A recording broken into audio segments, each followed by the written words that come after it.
Laçının sağlamlıq keşişçiləri daim ayıq-sayıq şəkildə əhaliyə tibbi xidmət göstərməklə yanaşı öz vəzifə borclarını da böyük qürur hissi ilə yerinə yetirirlər. Uzun illər həsrətində olduqları doğma yurda qayıdış onlar üçün əvəz olunmaz bir xoşbəxtlikdir. Artıq 3 ilə yaxındır ki, Laçın rayon mərkəzi xəstəxanası Laçın şəhərində yenidən fəaliyyət göstərir. Xəstəxananın direktoru Orxan Cəbrailovun sözlərinə görə bu müddət ərzində Laçın rayonunda əhaliyə 60 minə yaxın tibbi xidmət göstərilib. İşğal dövründə Laçın rayon mərkəzi xəstəxanasının strukturu və bölmələri Ağcabəd rayonunun Taxtakörpü qəsəbəsində, eləcə də respublikanın müxtəlif bölgələrində fəaliyyət göstərib. Laçın rayonu işğaldan azad edildikdən sonra isə 2023-cü ildən etibarən Laçın şəhərində mərkəzi xəstəxananın yeni binası istifadəyə verilib. Böyük qayıdış proqramının birinci mərhələsi çərçivəsində ilk köçdən indiyədək 39.267 müraciət qeydə alınıb və 59.768 tibbi xidmət göstərilib. Hazırda xəstəxanada təcili tibbi yardım, poliklinika, ailə sağlamlıq mərkəzi, şüa diaqnostika və laboratoriya şöbələri fəaliyyət göstərir. Qarşıda duran əsas vəzifələrdən biri isə 2026-cı ildə reanimasiya və intensiv terapiya şöbəsinin, eləcə də fizioterapiya kabinetinin yaradılmasıdır.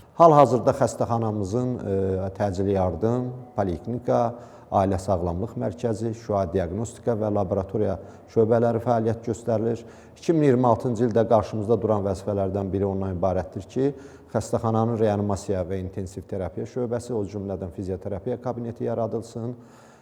Laçın rayon mərkəzi xəstəxanası hal-hazırda Laçın rayon Zabıq kəndinə köçən və o cümlədən Bəylik, Sus və Laçın şəhərinə köçən əhaliyə tibbi xidmət göstərir.